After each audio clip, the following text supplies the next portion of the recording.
SpaceX's Starship Flight 12 is getting awfully close. But how will SpaceX launch an even more powerful Starship? A massive test showed everything in detail, but is this large enough for Starship's future? Apparently not. The massive launch site expansion is growing fast. All this while NASA is trying to fix a rocket that just won't launch. SLS is stuck on the pad.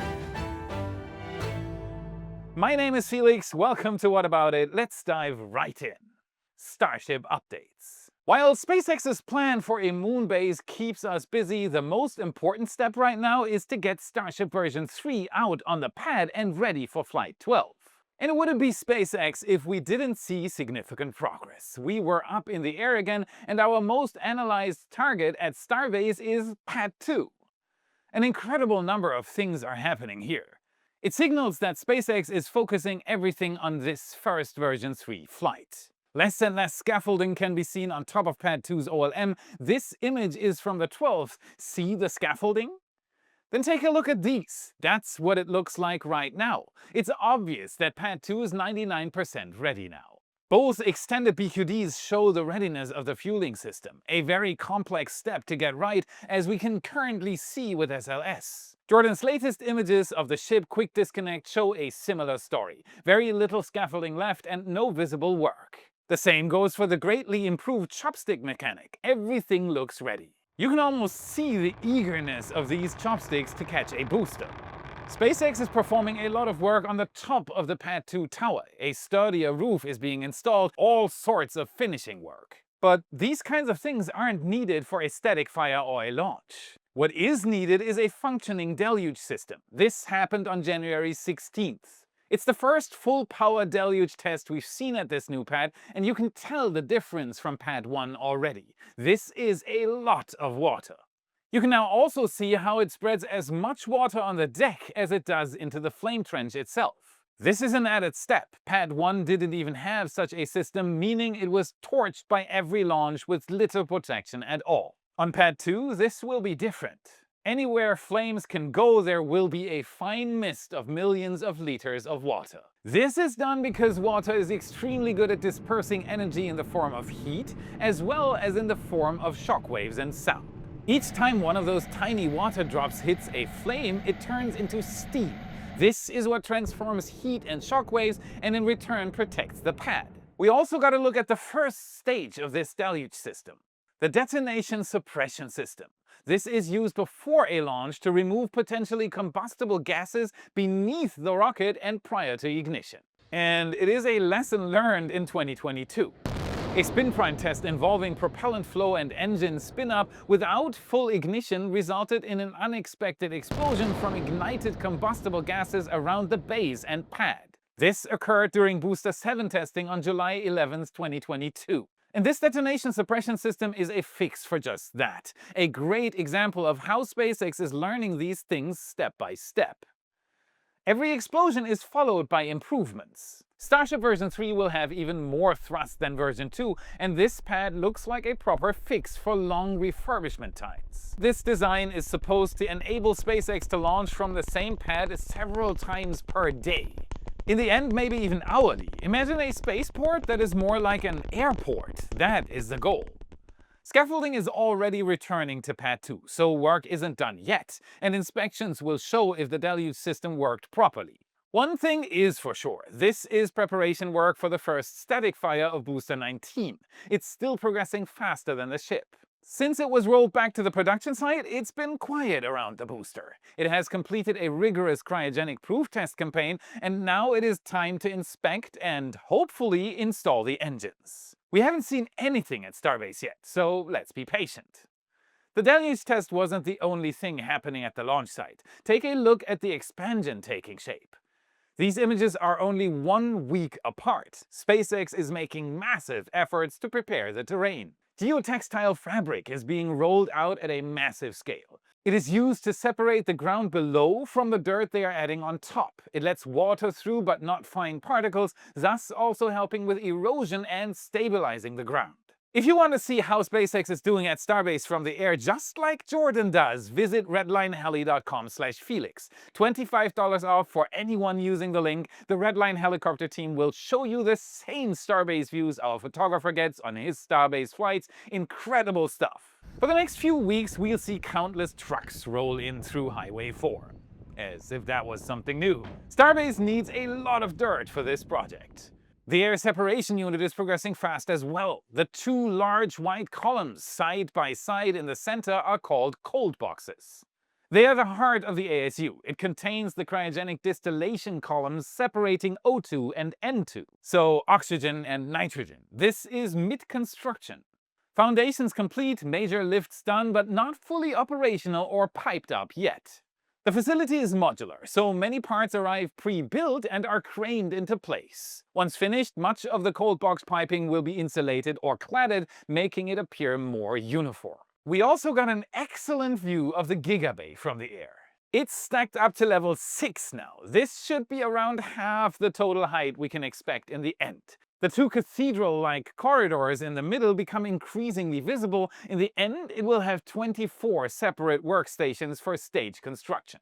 What's also more and more visible is the work in front of the Gigabay. I speculated that SpaceX might be making Highway 4 wider here to have more room in front of the Gigabay itself, and it looks like a safe bet at this point. SpaceX needs a large number of helpers to complete its projects, and that would help you too. Today's video sponsor comes with a full team, Sintra AI. Meet your new personal assistants. Intelligent tools, each with their own special abilities. We've all gotten used to AI in our daily lives, but these 12 assistants feel so natural to work with. There's Cassie, an inbox management specialist handling countless customer interactions without breaking a sweat. It delivers accurate support, fast and surprisingly human-like. Amazing for generating FAQs, manuals, and so much more. Sintra.ai has so much to offer. It was never easier to run your own AI team that is fun to interact with. Like Soshi, your social media manager, ready to create and plan your social media posts. Your 12 new assistants are ready. They are eagerly waiting to help you with your daily tasks. What are you waiting for? Don't hesitate to give it a try. Go to sintra.ai/Felix or use code Felix to get an exclusive 72% off all plans. 14-day money-back guarantee. Thank you, Sintra, for sponsoring this video.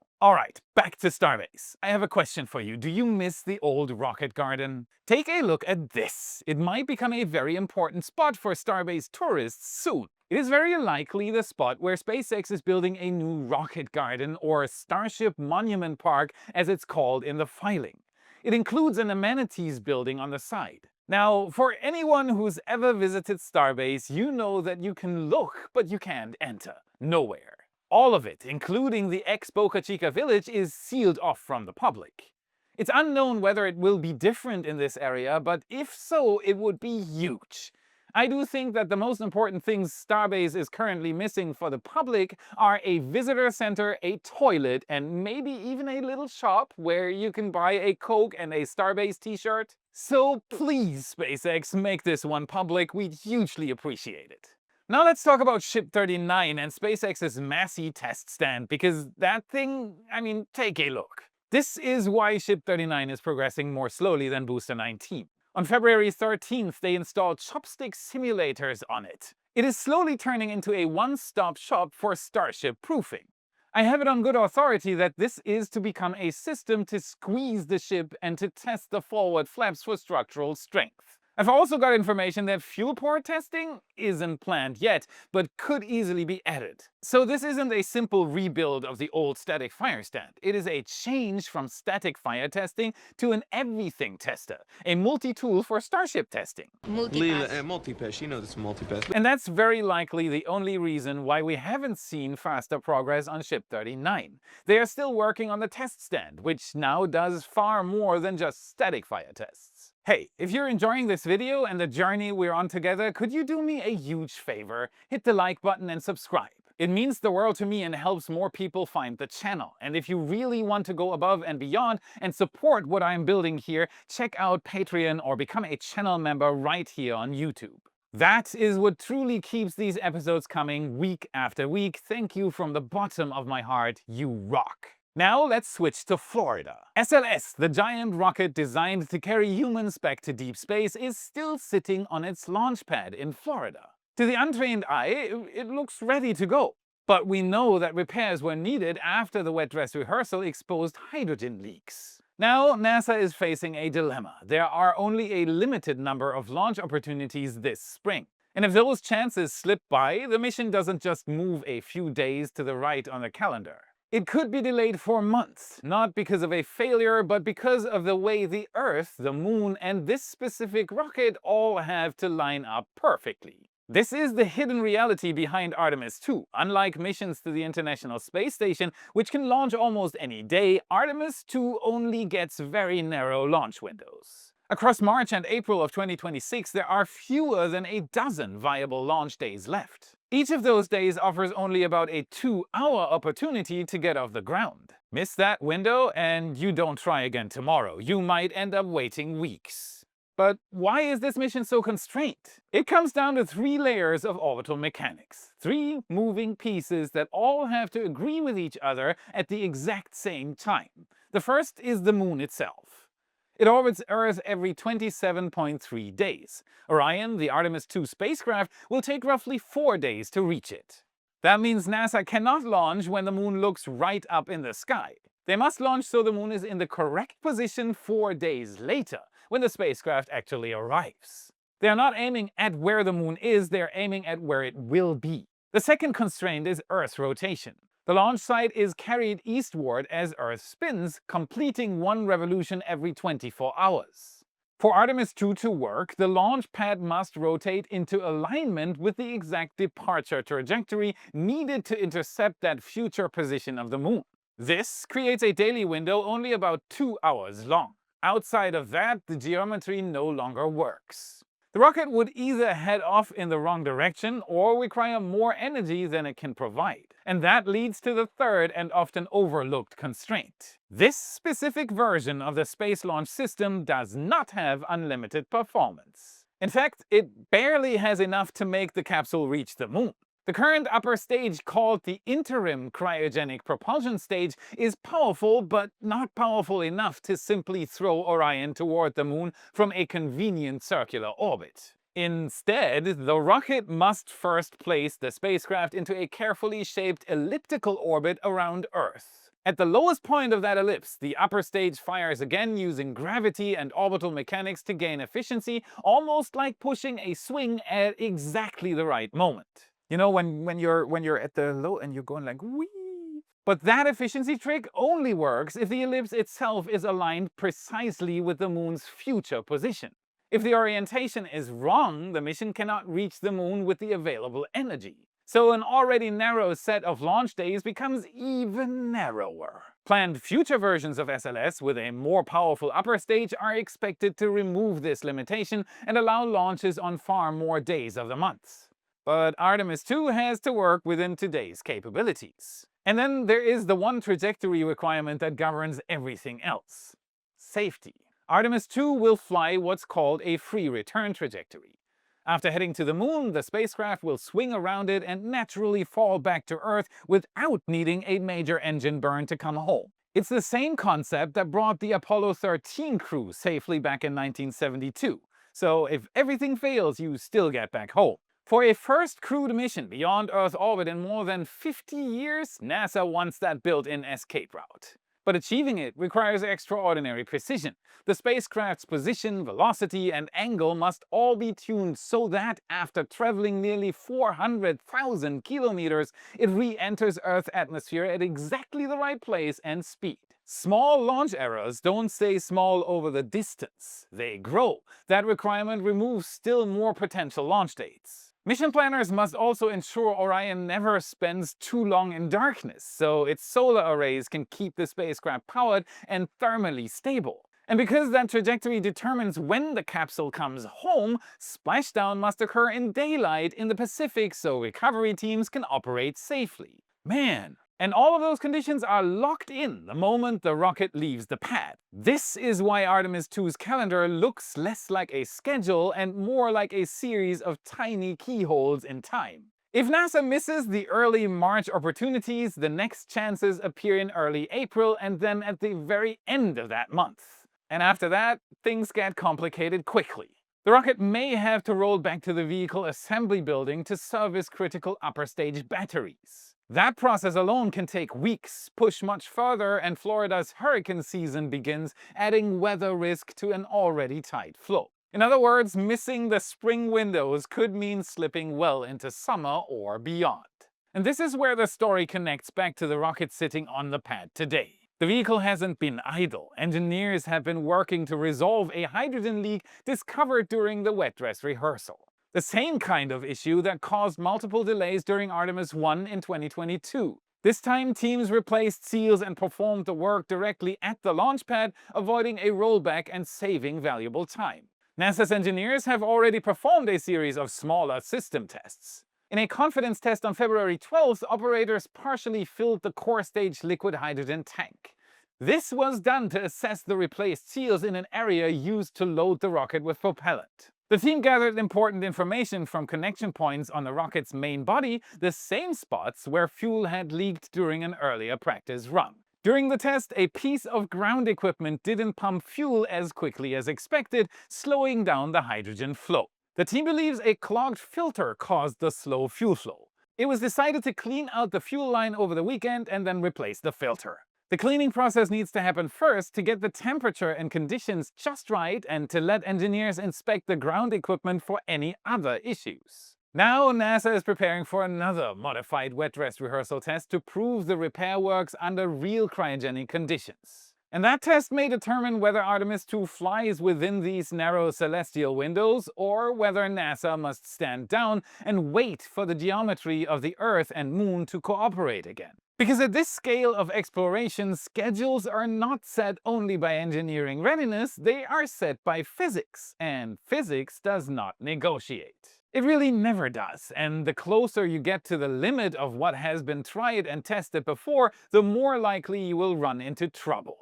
And in case of rocket propulsion, trouble often translates into fiery spectacle.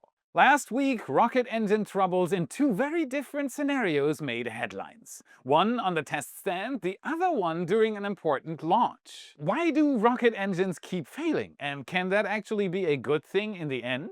We'll start with ULA's Vulcan Centaur launch from Cape Canaveral carrying classified Space Force satellites. About 20 seconds into the flight, observers spotted a bright jet of flame shooting sideways from one of the rocket's 4 solid rocket boosters. John and Richard were both on site to film the launch, and it really didn't look good. Sparks and debris rained down as the vehicle climbed. It was clear it was in serious trouble. The nozzle, the bell-shaped opening at the bottom of the booster that directs exhaust downward to generate thrust, had suffered a burn-through, meaning its heat-shielding layers failed and hot gases ate through the structure.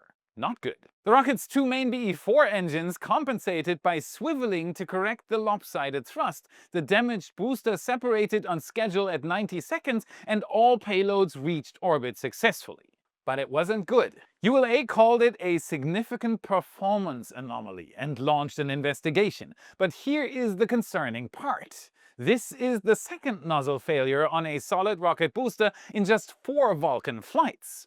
That is a 50% failure chance. Back in October 2024, a nozzle physically fell off a booster during the CERT-2 mission. ULA traced that to a manufacturing defect and said the fix was obvious. The fact that a similar failure happened again suggests the root cause was not fully solved. That is obvious as well. On paper, the mission was still a success, but ULA will have to get a grip on these issues fast. With a backlog of roughly 25 military missions and 38 Amazon satellite launches waiting, ULA cannot afford to keep grounding its rocket for booster investigations. The other story, while still centered around a rocket engine, is totally different in character. Unlike ULA's Vulcan Centaur, Rocket Lab's Neutron is a rocket that is still in development. So are its Archimedes rocket engines. And these are at the center of reports about explosions on the test stand at NASA's Stennis Space Center. Back in November 2025, an Archimedes engine exploded with enough force to blow the roof off one of 2 test cells. Rocket Lab's CEO Peter Beck has a very sober opinion on such testing incidences. We test to the limits. That is part of developing a successful rocket. We often put the engine into very off-nominal states to find the limits, and sometimes they let go. He explained that engineers were deliberately starving the engine of propellant flow and inducing cavitation, essentially forcing bubbles into the fuel lines to map exactly where the design breaks. That's not good for a rocket engine. To most of us, an exploding rocket engine sounds like something has gone terribly wrong. In reality, controlled destruction is one of the most important tools engineers have. The history of spaceflight is full of engines that only became reliable after causing spectacular failures during development. The massive F-1 engines that powered Apollo to the moon were tested so aggressively that combustion instabilities sometimes shook the hardware apart. Engineers at Rocketdyne tried hundreds of injector designs and intentionally triggered violent pressure oscillations just to understand how to stop them. Decades later, the pattern repeats. Modern methane engines developed by SpaceX have experienced multiple dramatic test stand failures. Many of them intentional stress tests designed to accelerate learning. And they will continue to do so with every future engine iteration. It's not even limited to engines. Just remember last year's Big Bada Boom, aka the night Starship 36 decided to redecorate Massey's with a fiery inferno. When the morning came, SpaceX's static fire facility was completely destroyed. And why was this a good thing? Because rockets don't become safe by avoiding failure. They become safe by dragging every possible failure mode into the daylight, one test at a time. The secret is to learn, refocus, and find better solutions. And that's it for today. Smash the like button, subscribe for more. This is what fuels the algorithm, and this is how you can help us for free. Check out our epic shirts in your favorite Space Nerd store. Our brand new Raptor emblem design and countless others are there for you to explore. Click the card or the US or worldwide link in the description. And if you want to know how SpaceX intends to build a Starship lunar base, watch this video next to continue your journey. Thank you very much for watching, and I'll see you again in the next episode.